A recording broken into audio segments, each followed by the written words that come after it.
Welcome to the Undisputed Podcast. I'm your host, Joy Taylor. We've got a jam-packed show today with Alvin Kamara on set discussing the Saints' heartbreaking loss to the Vikings. Plus, O'Shea Jackson Jr. stops by to talk about his new movie, Lonzo Ball, and more. And how much of a factor will Tom Brady's injury be in the AFC Championship? Skip, Shannon, let's get to it. It's a huge NFL weekend, and let's start with the AFC Championship game. The Patriots opened the week as a 9-point favorite at home against the Jaguars, but now the spread has dropped to 7.5. A big reason is the status of Tom Brady. He was at practice yesterday, but did not participate after injuring his throwing hand on Wednesday. Brady was also wearing gloves on both hands yesterday, and the NFL Network reported the Patriots believe he will be able to play on Sunday. Shannon, how much will Brady's thumb be a factor against the Jags? Be honest. I don't think it'll be a major factor. From all indications, the Patriots seem to think he'll be fine. Those close to the situation believe Tom Brady will be fine. I expect Tom Brady to be fine. So I want Skip Bayless and all of New England to stop trying to send out this alarm. This is not an Amber Alert. So you need to stop this, Skip Bayless, and stop playing. It's a red alert. No, it's not. It's not DEFCON 5. It is. It's not no high. 6, 7, go.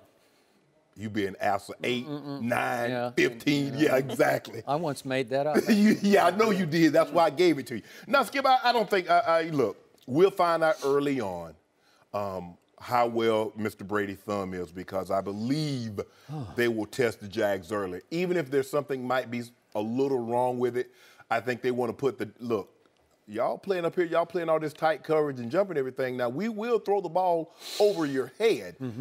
Brady had the third most attempts over 20 yards. He had the third most completions of 20 yards. So it's supposed to be a great day, 43 at kickoff. Yep. Very, very minimal win. So I don't really think, now, look, if it's a thumb problem, now I'm looking at the hand. I saw the hand on Wednesday and looking at it, I just think he needed a manicure, Joy. I mean, if he come to my lady, you know, Tasha hook him up, start manicure, Skip. You see the things look shiny like that?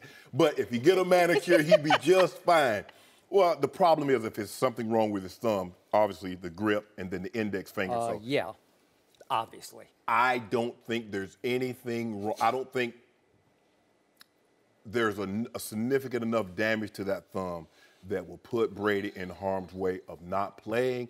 But I can assure you they would rest a lot more comfortably if they had a guy that was on their roster had they not traded him to San Francisco.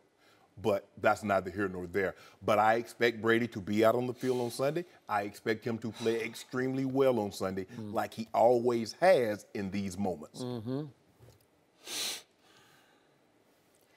I cannot tell you how much I hope you're right about this. I cannot tell you how much I went home from yesterday's show thinking to myself, you know, I think my partner's crazy about this, but I just hope he's right about it. And then the day began to unfold, and I began to read more and more and worse, and I do not love what I'm reading and hearing, much of it speculation, but it just sounds like this is way worse than you thought it was 24 hours ago. Because I'm going to remind our audience and you, 24 hours ago, you went so far as to say they were fabricating this.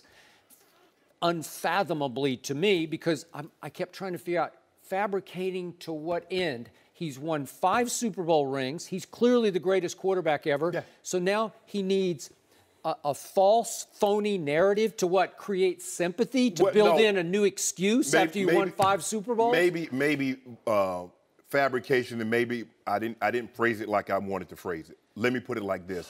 I'm saying the validity of the injury. I don't believe Tom Brady's thumb is as injured as you and they're making it out to be. Okay, remember, yesterday we only knew hand.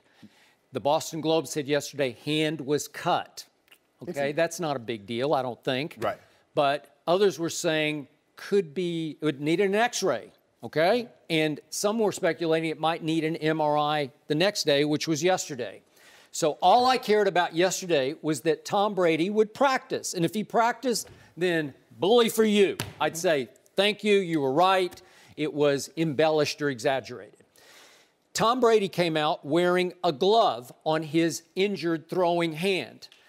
Nobody could remember Tom Brady ever wearing a glove on his right hand. Now remember, it is not the Patriot way or the Tom Brady way to mess with the opponent, to jack with them, to try to create illusions, to try to misguide, to what? So they're going to prepare for Brian Hoyer? Really? Really? That doesn't get you anywhere. So what about Skip? Do you really believe that Tom Brady needs another Thursday practice after 18 years? Yes. And by the way, the pictures that were blown up all over the internet of the gloved hand showed the enlarged thumb. And it looked to me like, and I don't think I'm seeing ghosts here, it looked like it was heavily wrapped because that thumb looked a lot bigger than the left thumb. So, was it potentially dislocated? Was it potentially sprained or hyperextended or whatever happens because you glossed over the fact that if you break your forefinger, your middle finger, or whichever finger, your little finger, you can always tape those fingers if you have a hairline fracture. You can just tape them together, and as you know, you can still grip and throw a football fairly accurately. Yes. But when it involves the thumb, if there's dislocation or any sort of pain lingering in the thumb, and you hinge your entire game on your accuracy because he doesn't have a cannon. He's got a nice arm, but this is accuracy. This is controlling the football as it leaves your grip. This is the thumb is essential in the grip. If you can't grip the football, you tell me what's going to happen. Yeah, obviously. Bad things are going to happen. Yeah, I mean, the two most important fingers are the thumb and the index finger. Okay, so I think we both agree Tom Brady's about to be up against his biggest challenge of this football season, right? Yeah. This is no joke, the Jacksonville or Saxonville defense. And Tom Brady is a practice quarterback. He's a reps quarterback. He's a timing thrower. He relies heavily on wavelength and rapport and mental connection with all of his receivers, especially those who run out of the slot option routes against a defense that is just loaded with firepower and young studs everywhere. So the ability to uncover against this defense it's tough, man. Am I right? This is the highest degree of difficulty you're going to face all year. Skip, he's missed a lot of days of practice this year. He hasn't missed that many. Yes, he has. But this is a Thursday before the AFC Championship game, and I'm not buying. So you're gonna have him sit out to do what? To what end? You're going to mess with the Jags like Doug Marrone said yesterday. You know, I think he could pick up the ball and throw it left-handed as well as he can right-handed. Well, that's not Well, if he's true. so injured, why bring him out? Why not have him in there getting treatment on it? I assume because he wanted to participate in the mental portion of the practice. That's all I can figure out. Okay, so what do you think? They're messing with this? Do you really think you need to mess with the Jaguars right now? All I'm saying is if Tom Brady is as injured as everyone says he is or you think he is, why would he come out? Why would he just not stay inside and get treatment on that thumb? He'd get no mental out of what? Stop it, Skip Bayless. No, start it. No. I think you underestimate how much practice means to him. Just to be there and feel of it and see what they're going through and see what it looks like. I'm just saying it, but here's the thing. I know a guy that played an entire Super Bowl, Joy Taylor, before your time, on a broken leg. We didn't know he had a broken leg until after the game. The reason why they didn't tell you he had a broken leg going into the game, why is that, Skip? Who are we talking about? Jack Youngblood. Okay. All right, I covered that team. Yeah, in 1979 against the Pittsburgh Steelers, he played that game on a broken leg. He said, I'm not missing this game. He says, I'm also didn't tell them because I didn't want the Steelers targeting said injury. Did he have to grip the football with this broken leg? No, he did not. So what position can you play on a broken leg on the football field, Joy? Just about everything but quarterback. A broken leg? Yeah. You need to stop he had playing. a fracture. I watched the game. Listen, I know Jack Youngblood very well. He's as tough a player as ever played. And again, to my eye, watching that Super Bowl, he looked like Jack Youngblood. Yeah. So I don't know how it is. Yeah. How bad was the break? I don't know. So guess what? What's his pain threshold? Now we're getting into human pain thresholds. So let me ask you this. When you watch the game on Sunday and Tom Brady's spinning the ball, are you going to say, man, his thumb is really messed up when he throws for 300 yards? No, exactly. I hope. Exactly, Joy. That's my point. What you're going to do if Tom Brady wins this game. What's your point? If Tom Brady wins this game, throws for 300 yards, Skip Bayless gets to come in here on Monday. I will not say a word about it because I have never made an excuse for Tom Brady. He doesn't make injury excuses. Trust me, he's supposed to do a media session today. He will dismiss this. He'll say, it's fine. He's been saying all year about his Achilles. Achilles are no joke if you've ever had an Achilles, and I've had a bunch of them. No joke. Not a word about it. All season, he's had a bum left shoulder, not throwing shoulder. Has he said a word about it in any media session? I'm fine. You guys, nope, I'm fine. I'm fine. And he's missed practice because of that bum shoulder. No. He's missed practice because of that Achilles. Okay. What I don't know, some media sessions. Okay. What I don't know is which way they do offense-defense practice. So I'm not sure about it, but it's possible they had already had offensive practice on Wednesday. The old Cowboys, the Jimmy Johnson Cowboys did offense, then defense. I don't know how you guys did it, but if Thursday was offense practice, then it's really a bad situation for him. But I don't want an excuse. I don't want any sympathy for him. I just want him to be Tom Brady because he's going to have to be 1,000% of Tom Brady to pull this off against this defense. And for that matter, against a Blake Bortles, who's now 2-0 in the playoffs. I keep telling you, I told you all last week, I picked the Jaguars to win at Pittsburgh because he's not trash. He had a QBR of 90 at Pittsburgh. But he's not what Devin McCourty says either. He has the worst record of any quarterback since the merger entering a championship game. 34 win percentage. That is Blake Bortles' record. He's 21-40. So don't tell me he's a winner. What was he this year? Help me out. Even when you factor that in, he won 11 games this year. Wow. So going into the season, Joy, he was what, Skip? If he's 21-9, he won 11 this year. So what was his record going into this season? All I care about is he's 2-0 in the playoffs, right? And it's not easy to go put up a 90 QBR on a scale of 0 to 100 at Pittsburgh in a divisional playoff game. I thought he was really good in that game. Skip, he played well, but you're trying to make it seem like he's Joe Montana, and he's not. Yes, you are. You're talking about, he's not trash. Skip, wait a minute. Who picked Jacksonville last Friday sitting right here? Skip. And what did I tell you? It's because Blake Bortles isn't nearly that bad as everybody's saying, including you last week. So why did I not say? Why does Skip? You had a 50% chance. It's not like you was picking 17 teams. Stop it. You picked Pittsburgh or you picked Jacksonville. Oh, well, but I had Jacksonville all week, and I kept telling you they're just better than New Orleans. You picked New Orleans also. I did, and guess what? It took the flukiest, craziest play in the history of pro football to right the wrong. Do they count? Okay, I almost went 4 for 4 last week, except for the craziest play in the history of the NFL playoffs. Craziest last play, I almost went 4 for 4. But I did have Jacksonville, and it was clear that from the start they were the better team. Yeah. So they're serious business. But the only reason you're not picking Jacksonville after you have lauded Jacksonville's defense all week is because you are scared to death, not of Blake Bortles, but of Tom Brady. Because I don't believe Tom Brady is as injured as you and everybody else I'm scared to death about making it out to be. Okay, so I told you also, my disappointment in Jacksonville last Sunday at Pittsburgh was, in the end, when all the smoke cleared from the scoreboard, the score was 45-42. Wow, 45-42. Wait a minute. The losing team at home did score 42 points. And wait a second, I'm looking at the numbers. Wait, Ben Roethlisberger threw for 469 yards, and the Steelers totaled 545 yards against that Jacksonville defense. And again, you and Jimmy Moore here on Monday, a lot of it was what you call empty yards. Correct. I get that. But were 42 points empty points? No, not to me. So I could see where you could throw the football on Jacksonville if you really committed to it, and they had no choice because they had to play backyard football. Yeah, they were down 28-7. That's correct. So do I think Tom Brady can get some people past some of those cluers, as you might call them, or gamblers?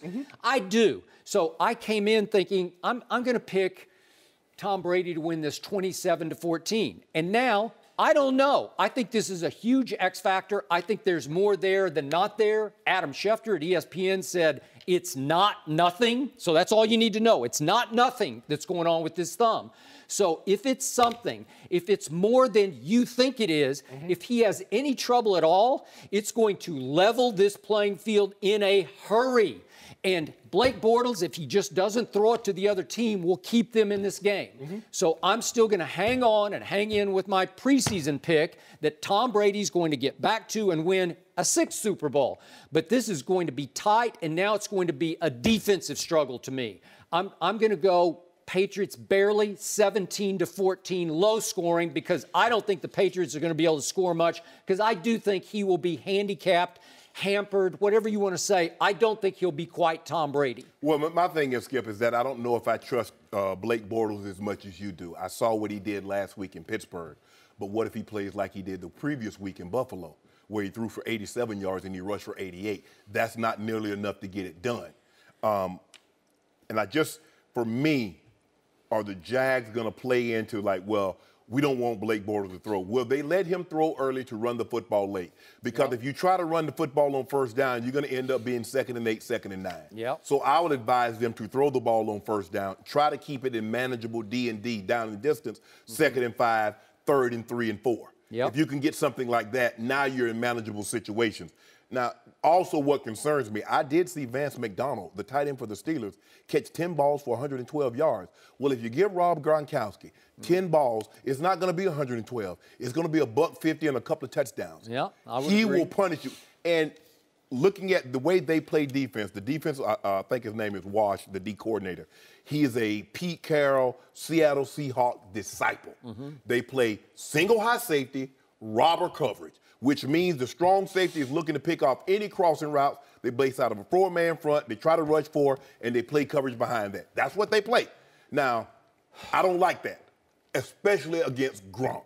Okay. You need someone that can run, that can cover, and can get physical with him. I believe Jalen Ramsey is the only guy that can do that. Could be right about that. I don't know, but here's the thing, though, Skip. Maybe in a regular season game, you would scrap what you normally do and says, okay, Ramsey, you got him. But I don't know if you're willing to do that in a championship game because you can ill afford to have one missed check, one missed assignment. All right. So I believe they play what they always play, and they'll play that single high coverage with the lurk coverage, and Gronk could have a big day. Okay. I don't feel nearly as comfortable as you do. I'm going to say Patriots 27-24 on a late Gostkowski field goal. You're going to give him 27 points. Yeah. He's got a busted thumb. Wow. I hope you're right about this. I'm saying I don't believe And the I'm thumb also is going to injured. remind you, the last 2 times Tom Brady lost in the postseason, where did that occur? Never. Occurred in Denver. And who was in the middle of that defense, the Denver defense? Malik Jackson, who's now in the smack dab middle of this defense. And what did Malik Jackson do against Tom Brady in those 2 games at Denver? He just crushed the interior of the pocket, and he would not allow Tom Brady to do what he does best and what he's most comfortable doing.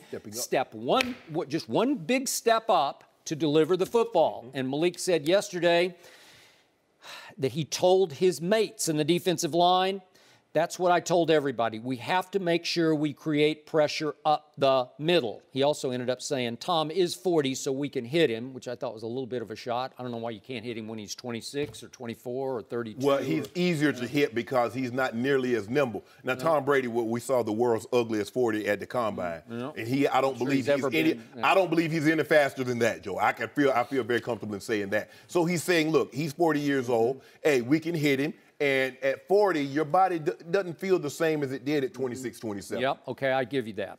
But who has been Tom Brady's nemesis in the postseason all along, all the way through, sometimes in the regular season too? Tom Coughlin. He doesn't coach this team, but I'm going to suggest to you he's in the coaches' meetings. Okay. I'm going to suggest to you as the overseer of the franchise, the guy who picked Doug Marrone on the advice and with the recommendation of one Bill Belichick, I think Tom Coughlin has a whole lot to do with this new Jags football team. Well, he kept Doug Marrone because wasn't Marrone already on the staff with Gus, and when Gus was let go during the season? Right.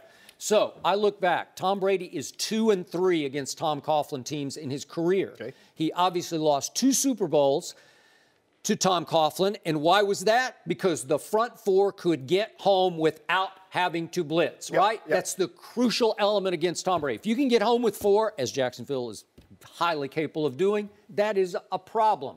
And in the regular season games, remember, Eli went up to Foxborough, this is in 2011, and beat Tom Brady head-to-head on a last-second play, 24-20, which set up the second Super Bowl. Remember that after the 2011 season? Correct. So he did that, and then remember, they set up the first Super Bowl victory with a moral victory at home. The last regular season game, it was 38-35 against the record-setting 2007 Patriots of Tom Brady to Randy Moss. Remember that? Yep. So there's another one where you even got a moral victory there. And then the only game that Tom pulled out in the regular season came in 2015 ahead of the loss at Denver, and that was in Week 10, and it took Brady converting with 1:28 left, a 4th and 10 at his own 20 to Danny Amendola to pull it off on a 54-yard field goal, last-second walk-off kick, 27-26. That's what keeps happening against Tom Coughlin. It goes to the wire, and they easily could have lost every game. They could have lost every game. Well, this is Tom Brady we're talking about. So you don't think Tom Coughlin's going to have impact on this game? Yeah. I'm sure he'll pass along what his defenses did to rattle Tom Brady. Absolutely. They do have the personnel. I believe their back end Jacksonville's back end is better than both of those Super Bowl winning teams that the Giants have. Now, the front end, that first Super Bowl with Stray and Tuck and Umenyiora, that you know, plus I think they're veterans and they knew now the D tackles might be better with Calais and Malik. They might be better than the Giants, but those 3 edge guys, because then they bump Tuck inside, and now you had hell to pay because he could collapse the pocket as well. I'll be honest. To conclude this, if I didn't love Brady and be forced to defend Brady on this show, I would pick Jacksonville in this game. If I hadn't picked the Patriots in the preseason, I would pick Jacksonville in this game. All my instincts scream Jacksonville in this game. Skip, I agree with you 100%. But if I thought Brady's injury was as significant as it's being portrayed, I would pick Jacksonville. I just don't believe that it is. And I think, I'll tell you one thing. We'll know early on. We will. We'll see. And by the way, do I think he's going to try to play? Sure, I think he's going to try. But Belichick spoke to the media this morning, and Jim McBride from the Boston Globe said that he will update the injury report today. That's what Belichick said. And when he was asked if Tom Brady will be a game-time decision, he said today is Friday. Well, so he's not giving a lot, which is you know that's Coach Belichick. Yeah, that's what he does. No mercy. Philadelphia is a 3-point underdog on Sunday against the Vikings, and we're joined now by former Eagles Pro Bowl linebacker Seth Joyner. Welcome, Seth. Good morning to you. Good to have you back. But where you get that jewelry from, Seth? Yeah, I got that jewelry in Denver, and no doubt about that. That jewelry would. Well, that's because he was in a division with the Dallas Cowboys, and he wasn't getting out. Oh, Lord. Here we go. He just, you know. You asked for it, I gave it. It's really interesting to follow this guy on Twitter. Because I got to ask you, Skip, do you believe everything that you tweet? Or you just, or is it just for effect? No, you know I believe it because you know I'm right. So you said last week that Nick Foles, because he won a playoff game, he's better than Carson Wentz. I'm not even going to look at him when I I didn't ask say this that. Don't make it up. Don't make me pull it up right here now. Did I say that? No.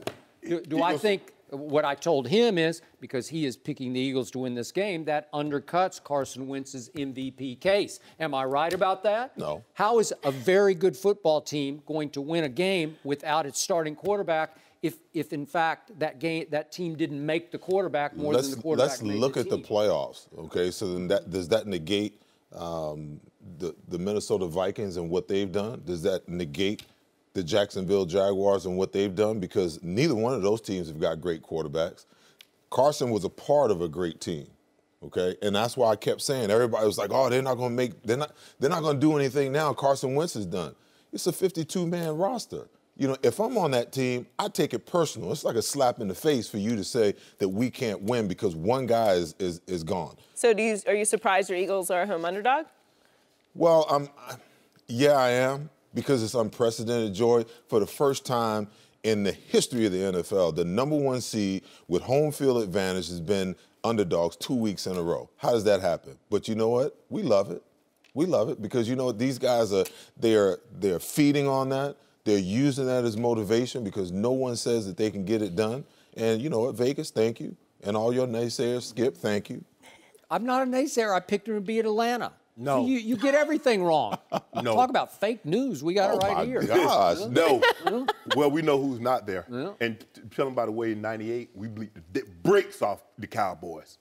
98? Yeah. When Seth was there with us winning that chip. We had the Cowboys, Troy Aikman, and Emmett, and Michael. And we blew the doors off them. They're on their last leg. Oh! Wow. You know what, Skip Bayless? The Eagles, I like the Eagles. I just like what they do, their ability to get to the quarterback.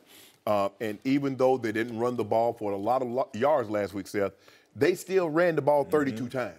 And so that's who they are. They are a run football team. They put Nick Foles in a situation where we're not going to ask you to throw the ball down the field a bunch of times in order for us to win this ball game. It's going to be close to the line of scrimmage. They got guys that can go make plays. Ertz is a very good tight end. Alshon and Torrey can make plays. Aguilar in the slot would do what he does. But this is going to be a defensive ball game. Whomever can protect the football the best is the team that will move on. You pay double for turnovers in the playoffs, and the further you go, the more you pay for them. And this is what's going to happen. If either quarterback turns the ball over, you greatly inhibit your team's ability to win this game. When you turn it over is going to be most important because you can overcome a turnover early in the ball game. But you turn that ball over late in the third quarter, late in the fourth quarter, it's probably a nail in the coffin at that point. A lot will depend on how they decide to use these quarterbacks. Obviously, Case Keenum, they've used him extensively in the past game. This offense, the Philadelphia Eagles offense, has had to adjust now that Nick Foles is a starting quarterback. You know, a lot of things that Carson did, Nick Foles can't do. Correct. So it took a couple of weeks at the end of the season for Doug Peterson to change and adjust the offense to fit what Nick Foles does. Nick Foles needs a running game. Yes. So you have to run the ball. Now, if the Eagles can figure out a way to get a turnover, get the lead early, now you put the pressure back on Case because now the more he has to throw the ball, the more susceptible he is to throwing interceptions and making bad decisions. The second half of that game last week, he didn't look that good till the end of the game because they got away from the running game. They put the ball in his hands, and every single time that Drew Brees made a play, every time he made a play, the intensity level, the pressure ratcheted up on him, and you could see. Yep.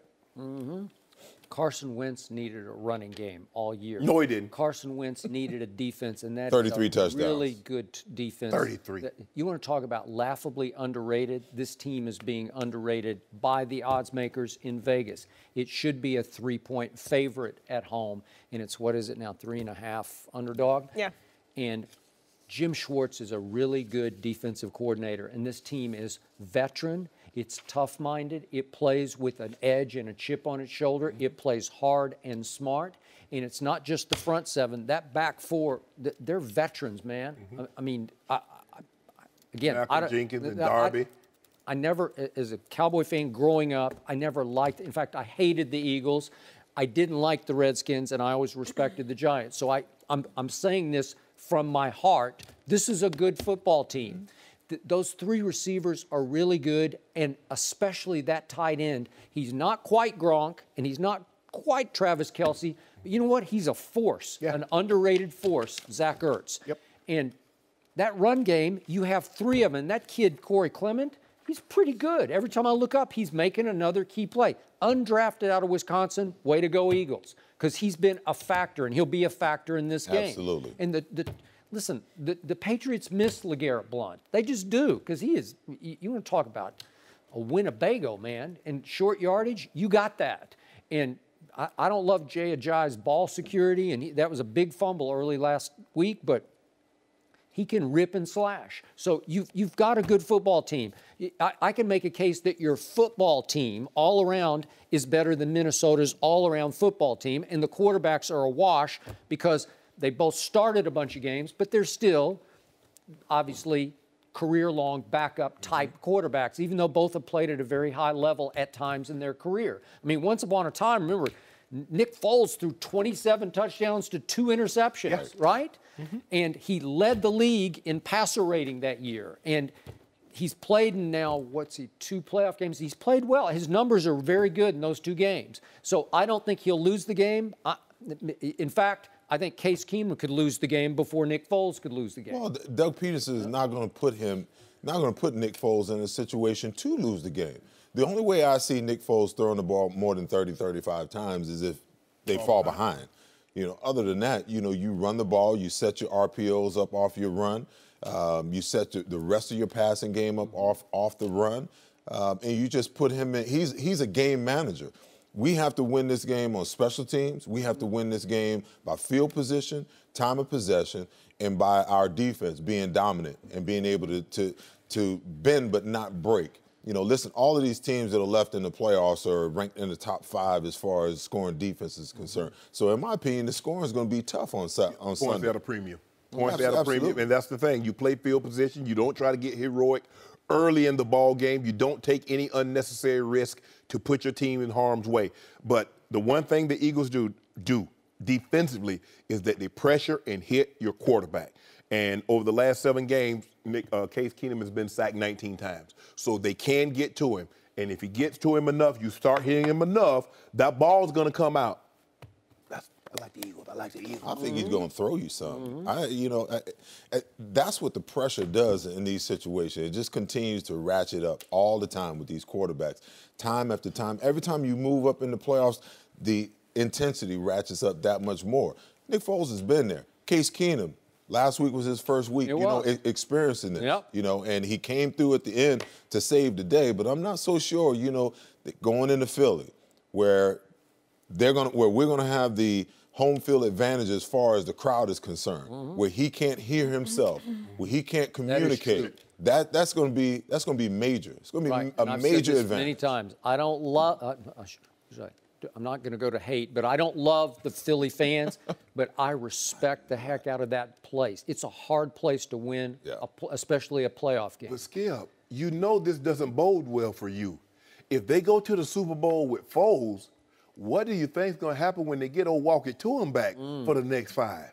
Who is Walk It To Him? You know who I he is. don't. That's the lamest nickname in the history of nicknames. Because he throw 80-yard passes look like a handoff. Yeah, he just walks it to him. Oh, does he? Yeah, walking down the field to him 33 times this year. You know what? If my running back is eligible for all 16 games next year and we get a real receiver, then maybe we can have a conversation because we got a quarterback who's better than Walk It To Him, or whatever his name is. Yeah. He's talking about Dak better than. Oh, wait a minute. Come on. Did Dak digress this year? Yes. Or did he progress this year? He lost everything that he had. He lost his running back. He lost his defense. He lost his offensive line, and he really lost number 88 because he was a liability. So let's make the comparison, okay? Carson Wentz lost his Hall of Fame left tackle early in the season. What about Big V? He lost. No good. He lost. Okay, we lost on defense. We lost our best player at middle linebacker, Jordan Hicks. Okay? Hold on. Did I see Carson Wentz get sacked 8 times in one game after you lost your Hall of Fame left tackle? Do you realize I had to live with somebody named Chaz Green at Atlanta who gave up really 8 sacks, but 6 of them to 8 I thought Jerry. I fault Jerry guys for not having an adequate replacement. I fault the head coach and the offensive coordinator for not giving the offensive tackle help. That's what you. Hey, Big V. I'm not saying he's as good as the other guy, but he's pretty good. You know it, and I know it. Big V struggles because early in the game, Big V is kind of trying to feel things out, and he's not as aggressive as he needs to be. As the game goes on, his aggression level goes up. Listen, it's all about your backups. You guys, listen, the Dallas Cowboys are supposed to have the vaunted best offensive line in the league. So if they've got the best offensive line in the league, then that means that you got to do something behind those guys because you're only as good as your weakest link. That is true. So now they were weak links all across. And you talk about the running backs. Darren Sproles was a major loss for the Eagles. I agree. And in my opinion, Doug Peterson is the NFL Coach of the Year. I get what McVay did. I know what he did out here. But when you look at all that he overcame this year, with all the major injuries to major players on this roster, and still to go 13-3 and have your team be the number 1 seed in the NFC. Be disrespected. It's 3-point underdogs. Completely. Somebody's a homer on this table. I don't know who it is, but all it's not me. All I do is come on spit facts. That's all Do you have your underdog mask for Sunday? No, I can't get with that. Now, if it was a Rottweiler, or a Pit Bull, I might get one. But I can't do that German Shepherd. Nah. Seth, thanks for joining us. No mercy. And we're joined now by one of the best rookies in the NFL this season, Alvin Kamara. Welcome to Undisputed. Oh, we got some young greatness here at this table. Yes. Good to have you. You were a 3rd-round pick and you scored 14 touchdowns this season. Were you even surprised by the season that you had? I don't never use the word surprise, I mean, just work and, whatever comes from that is, what it is. So when you walked on that field the first time with that guy, Adrian Peterson, could you tell right away that you could hang with him, that you had something in your young legs that maybe he didn't have in his older legs? I had no choice. I had to try to keep up with him. We all know Adrian is a great player. Great person also. So just being able to learn from him and soak up some of the game from him was a major help. But could you tell right away you belonged? Oh yeah, Yeah. yeah. You know, I knew once I got that first handoff and I kind of took off down the sideline, I was like, all right, I'm still kind of fast. You know, I'm still fast. Yeah. Were you surprised We don't use the word that surprise. that Sean Payton finally said, you know what, I've seen enough of this kid. I'm going to ship Adrian to Arizona. Yeah, you know, I mean, it was one of those things. Being my first year, you know, I didn't know how any of that worked. So when I got that news, it was just like, you know, Mark texted me. It was like, all right, it's go time. We gotta work. Yeah. So, you know, I was just ready. I was ready for whatever. I don't know if a lot of people know this at home. You originally went to Alabama. Yeah.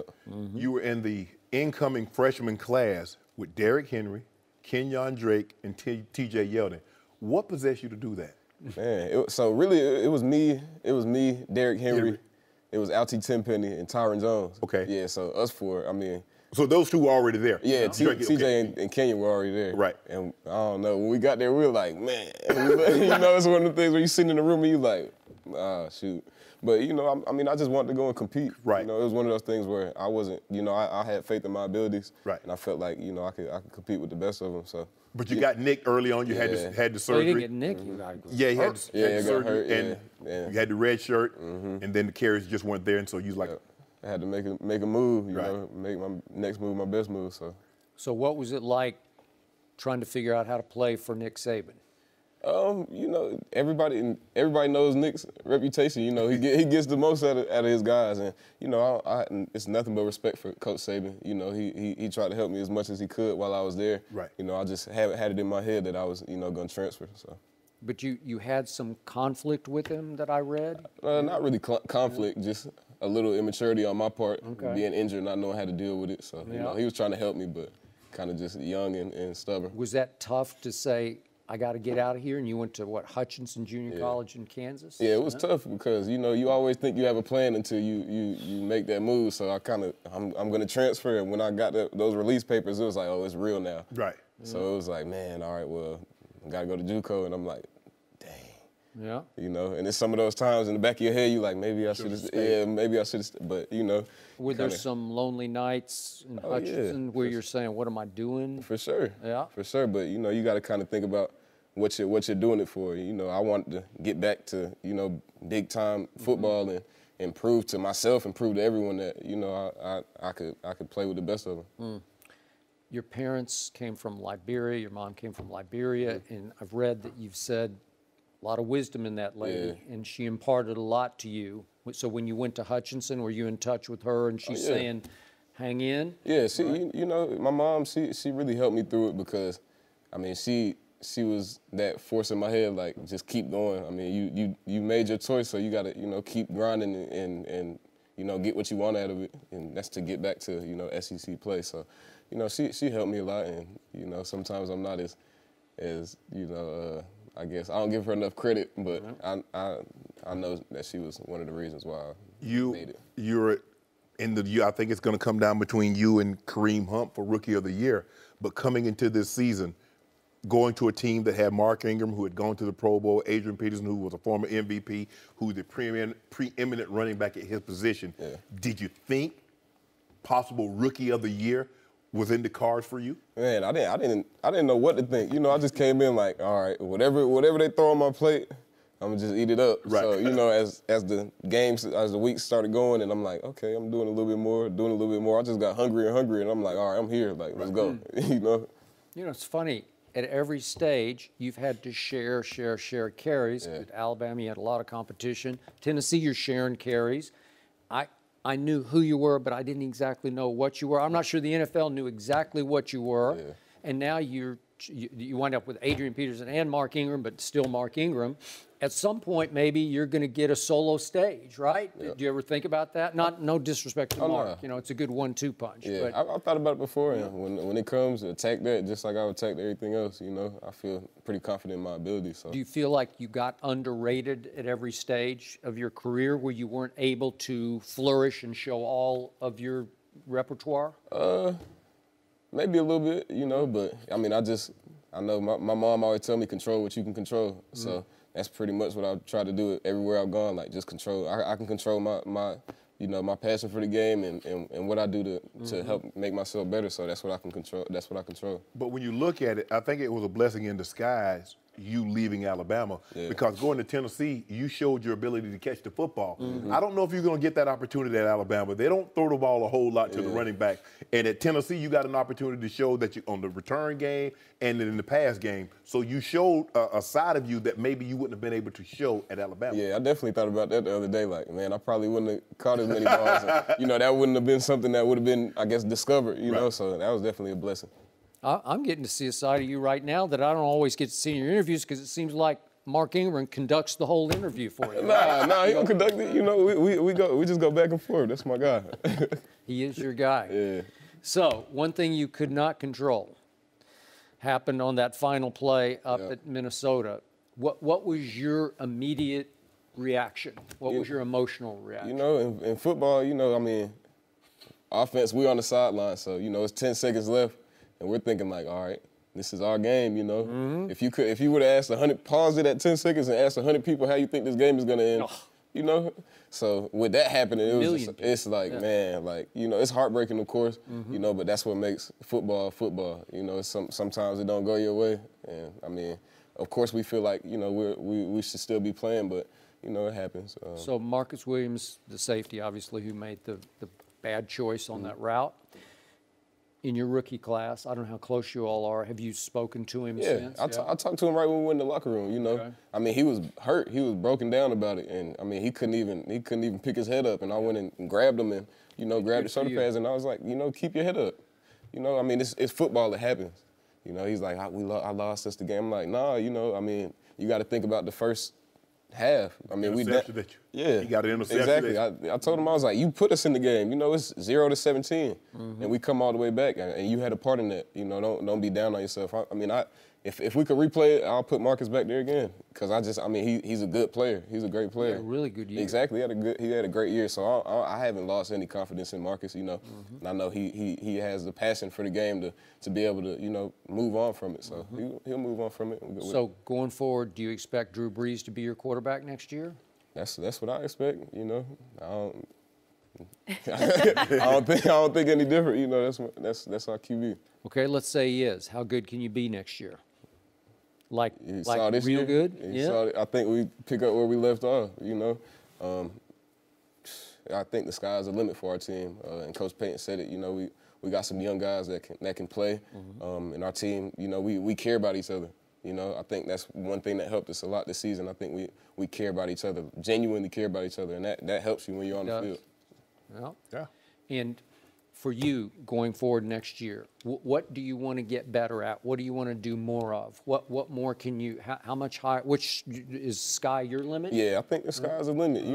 Just being able to get with Drew more and pick his brain about some of the things he likes as far as coverage and route running and things like that, and still being able to learn more in the run game, and because I feel like I can get better in the run game. It's things that I watch myself on film, and I'm like, man, there's still more yards out there. Yeah. Or a sweet route that you ran on this was good for Sean Payton. Put you in the slot, and get you on a linebacker. Yep. That's like candy from a baby. Exactly. You were like, I got you. I got you, bro. You don't even know what's about to happen. And that's kudos to Sean and Drew, because they every week they're coming up with something, a way to get me freed up or get me matched up on a guy that they know I can beat. So would you like to split out more and play X or Y or play? Yeah, whatever I can do, because I feel like just me being out in those and split out or being out wide, it just creates a different look for the defense, and it's hard to be able to defend that. So whatever I can do to free up Ted or Mike or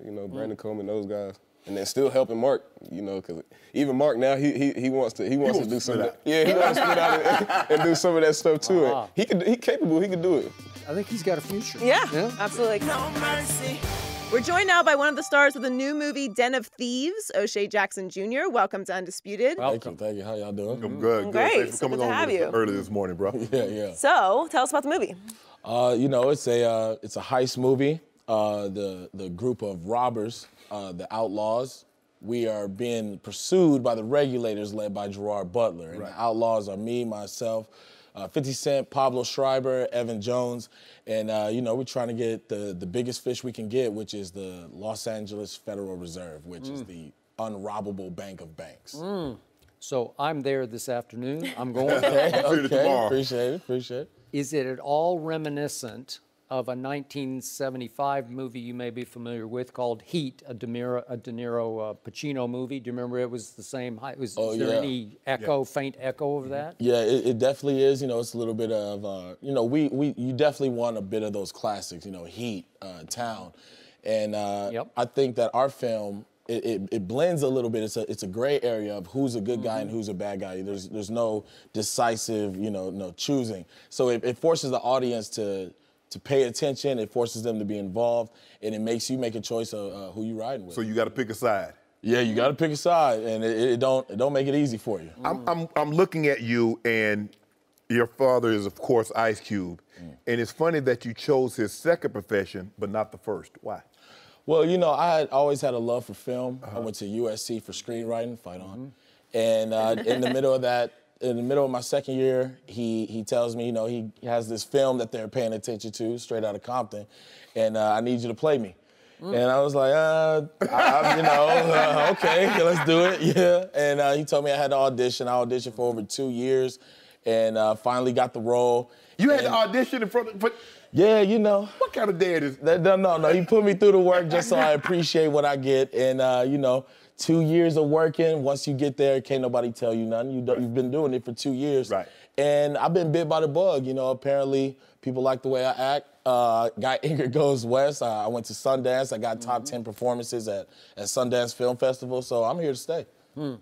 So I texted with your father, and I asked him a couple of questions about you as an actor. Okay. What advice did he give you? And in any way, shape, or form, does son remind father of father as an actor? Right. And he wrote back, I just told him to own his characters and to not let directors control him like a robot, if you remember that. Yeah. And he said, yes, he reminds me somewhat of me, but he has developed his own style as an actor, and I'm very impressed with his chops. That's pretty high praise from a pretty demanding father, I would think, right? Yeah. So how much have you become your own man as an actor? I definitely wanted to show a little bit a different side of me after Straight Outta Compton. I wanted to get roles that showcase my range as an actor and show that I do love what I do. I wanted something night and day from Straight Outta Compton. That's why I went with Ingrid Goes West, and I wanted to get back into the dramatics with Den of Thieves. And it's a very physical role, and I go through it quite a bit because of Gerard Butler and the Regulators. But my whole thing was to get the awards that they may have not wanted to give my father, so that at the end of the day, my mom's trophy case would be filled with everything. You know what? Let's go back to Straight Outta Compton. What advice did your dad? Because you're portraying him. Who better to tell you how to play this role than him? So what advice did he give you in trying to pull this role off? The one thing I remember him constantly putting in my head is, you the man for the job. Do not let nobody tell you otherwise. You are the man for the job. And I know him, like the back of my hand. He raised me, he put him in, he's in me. So, I knew that if I just let it slip away or I let somebody else play him, that it wouldn't be as close to him as I would want it to be, because a lot of the times we celebrate our music legends and we play them on the radio and for 24 hours straight after they pass. Right. And I just wanted people to appreciate my man while he, still here to get the claps, to get the awards for it. Right. So, it was just all about getting people to understand my father and to get them to appreciate the work that he's done. So as you grew up in that household, how much pressure did you feel to live up to that man? None at all. None at all. Because? That's the way, they never put the type of pressure on us, that you had to do. And by the way, something. your mom played a big role. And I Oh, don't wanna my discount mom her. is. My mom got the cape on She right now. caped it. She caped up. Yeah. My mom is everything, and you know they never put any pressure on me. Just what you do choose, give it your all. Because if you halfway do it, you'll never be satisfied. You'll never feel good with yourself. So you know the things that they put pressure on me were good grades. Get curfew when I was younger.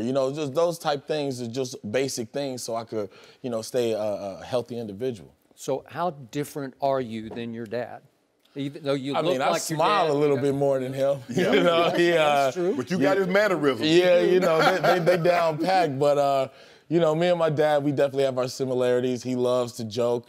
Maybe not with the outside world, but my dad's a super funny dude, and I hope I take a lot from him because that's the best coach I could ask for. And he has a great head on his shoulders, and I hope I have the same. Did you always want to do this? No. I was a writer. When you were growing up, so you want to do something in the movies. You didn't know you would be in front of the camera. Yeah. I wanted to write. To be able to create the world, I felt was just as satisfying as being in it. So I wanted to be a writer. And when you're the writer, you get to go to Six Flags without people following you and all that type stuff. So I didn't want to give that up just yet. But now that I'm in it, I'm not going to let it slip. I'm going to do my thing. Because your dad was First Friday, all the Friday movies. He's written a lot of movies. Yeah, he wrote hits at 16 where a lot of 16-year-olds aren't even thinking like that. He was a poet. Like growing up, to me, he had real creative power in him. You're going to write your boy in that Friday movie. Your boy going to have a little role in that thing. We was at your Hall of Fame. We was there. I was there. Yeah. Yeah, I'm having a little role in that thing, Well, you've been practicing with your Instagram video. Yeah, your boy got a little role in that thing. Hey, cosign. That's my cosign. Yeah, your boy gonna be up in there. Skip, don't hate me. I'm still gonna do us. Yeah. I'm not gonna leave us, but your boy got. Yeah, just send me Uncle Shay. I'm in Hollywood. Yeah. Y'all just trying to stop his shine. Yeah, just a natural progression, Skip. Natural progression. The only thing that's shining right now is your forehead. No mercy. Right now, we've got O'Shea Jackson Jr. in studio, and on Monday, Snoop will be here. We'll talk to him about his Lakers, his Steelers, and a whole lot more. That's Monday at 9:30 Eastern, right here on Undisputed. It's not going to be a good show for Snoop. Speaking of the Lakers, they've had more drama than wins this season. Over a week ago, LeVar Ball said the team did not want to play for Luke Walton, and then Bleacher Report said some potential free agents won't go to the Lakers because of LeVar. So, O'Shea, what's your take on Lonzo and LeVar? Here we go. All right. I think all this hype and all this people aren't going to go here because of LeVar is ridiculous. Every single player on the Lakers ever has had a parent. That's just how it goes. Right. And that's science. Yep. And, you cannot be upset at a father who wants more for the team that his son is on. My dad has had a couple of sideline debacles where he ended up actually being my coach. But that's not going to happen in this situation. We as an organization are not run by the parent of one of our players. And I'm not on LeVar about it because he's defending his son, and that's what he's supposed to do. And so there's really, they say where there's smoke, there's fire. I don't even see smoke in this situation. I don't see how someone who is concerned about their business and their playing career would not come to an organization as great as the Lakers because of a parent. They have nothing to do with us. They're just speaking their mind on behalf of their son. And it's not like the team has not done well. There have been moments. And to talk about Coach Luke Walton, I'm definitely not with that. I think what it is your son, Lonzo Ball. When Lonzo's off the floor, we haven't won a game. So your son is obviously the piece that we need. So I don't think that getting rid of the coach or anything like that. Your son is a baller, and when he's not on the floor, we don't ball. So let me ask you this. You on the movie set, your dad showing up, talking to your dad all this time. Man, that director directed my son movie, man. Damn, the bags don't even like acting for him. What you gonna say? What you gonna say to your dad? Like, Dad, save that for the premiere. Let's just get through this. This is a stepping stone to get us somewhere else. And I got it. You see what he said, Skip? I'm gonna say, Dad, hold that down a little bit. Yeah, let's just talk about it at the house. Call me. Vent to me. The problem is, I have no problem with LeVar's love for Lonzo and all those sons, because it's real, and listen, for a lot of us who didn't have a father around, it is heartwarming. Yeah.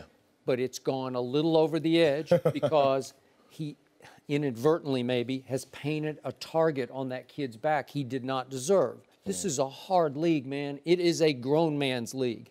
And week after game after week after game, it just got worse and worse for Lonzo going up against the Patrick Beverleys of the world.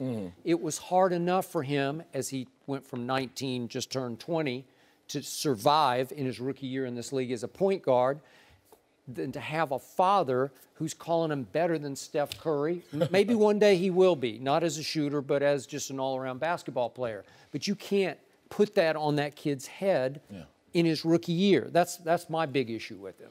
I think the pressure that Lonzo is facing is something more than what LeVar is bringing up. The pressure that's on Lonzo is across his chest. That number 2, it's the number 2 pick of the league. That is an important number. We got some real bad number 2s, but we got some real good number 2s as well. And he's the youngest ever to get a triple-double. I think Lonzo Ball is going to be all right. And the other bit of pressure is across the chest, that Lakerdom. It's a hard place to make your career happen, but if you do, it becomes a beautiful thing. And I know Lonzo isn't fearful of that, because we all know pressure makes diamonds, and I think we got something nice. So you expect big superstars, a LeBron or Paul George, after the season to come link up with Lonzo Ball, and y'all gonna do big things here? I see yo man, LeBron James, making a smart decision, career-wise, business-wise. Los Angeles is where you want to be, and it's not with the Blakers. The Lakers is what you want to be with. There's one thing that people tend to forget about the Lakers. We the Lakers. We gonna be all right. That's just how the life goes. We the logo. So LeBron, LeBron gonna come down here. Everything is gonna be cool. But right now, I'm focused on what I do got, not what I want. And this team that I got right now, Lil Kuzi Vert, shout out to Kyle Kuzma, Brandon Ingram, fearless, he gonna get his muscle up, and we got a great direction. He really need to get his muscle up. Hey, but he's fearless, and that's what I need to see. I need to see that you ain't scared to go in. He need to be a fearless big man, not a fearless skinny man. I'm gonna let y'all disrespect my Lakers. No, the Lakers straight. We talk about Brandon need to get his weight up. Shout out to B.I. Man, I love what you're selling, but you are really selling it hard. Come on now. You are selling also that there's this guy named Magic Johnson who took over this franchise. And so, hey, for free agents, for LeBron James or whoever it is, Paul George, they might want to come play with Magic, with Magic as the overseer of this franchise, right? Magic can, wave the wand and voila. I need that. I love the direction that the team is going. All this outside noise, we've had it forever. We've always had this. We just got a young group of guys. We need, we got certain things that we need to take care of, salary cap wise and things like that. But when you have, I believe we could get 2 max players. Yep. That's where you want to be. And everyone in the league is paying attention to this uprising of the Golden Army. And Golden Army? Come on now, y'all. My Lakerdom is strong. It's not no swingman Laker fan. I'm an authentic right here. Great Western form. He is. I think he might be more of a Laker fan than his dad is a Raider fan. And that's saying something. I agree. You're Inglewood through and through. Come on, Laker down. Everybody better lay it down. Yeah. So what do you think about what LeBron is going through right now in Cleveland? I love it. I love it. Yeah. Turmoil. Yeah, let me get all that. It's cold. It's cold in Cleveland. It's cold inside that arena. Yeah, the Q is it's looking a little bleak over there. I don't really like the jerseys. You should just come down here. Come down to the Lakerland, and I promise things are a little bit better. I do love his team, in 2011, but it's fine. It's fine. I just want him to not like the Cavs so he could come to the Lakers. So you want Bron? We're a package deal. Okay. Yeah, I want Bron. Well, I got to come too. I guess All I right, got to look, you here already? I'm here. Shannon, he's got 2 houses in Brentwood. It's right down the street Yeah. from here. Come on, I'm about to move in the neighborhood. Are you? Like 10 miles away. Like 10 miles away. Los Brongeles. We need that Los Brongeles. You're gonna have to get new bed sheets though. 'Cause Yeah, but see, I got them Cavs bed sheets You have the right Cavs now. bed sheets. So I got big old LeBron. But you know what, Skip? You mentioned Magic Johnson. You remember early on, that's how the free agents were in football with John Elway. He was getting the Peyton Mannings. He was did? getting DeMarcus Ware. He was getting the Aqib Talib, the T.J. Wards. All those big guys wanted to come because, hey, here's a guy that's a proven winner. You know he's going to put a good product on the field, just like Magic. They know Magic is a proven winner, and he's going to put a great product on the court. Okay. So speaking of the National Football League, how sick and tired are you of the New England Patriots? Oh my God. I hate me some New England. Do you? Yeah, man, but like you can't knock Tom. I've been on Tom Brady's head year after year after year. But after that Atlanta Super Bowl, what can you say? I saw a miracle happen with my own eye, even though the running back helped a little bit. But, you know, Tom Brady is the, you know, I can't knock him. California quarterback at the end of the day. Yeah. I can't knock 12. You all things Cali. Huh? All things Cali. But, like, you know, I hope he win and not the Patriots sometime. Well, next year we'll probably see LeBron out here and you can catch Hey, Bron, Shay you want in a Laker to shut the Kobe jersey. heads up? Put a Lakers jersey on. See what happens. Shannon, we could have LeBron James sitting in that chair that O'Shea occupies. In a Laker jacket that O'Shea is occupying. Well, check out the new movie, Den of Thieves. O'Shea, Check it out. thank you so much for joining us. No mercy. Thanks for listening to the Undisputed Podcast. I'm Joy Taylor. Keep an eye out for a weekend edition of the podcast tomorrow morning, previewing this weekend's AFC and NFC championship games. Have a great weekend, everybody. Fox Sports. One of one.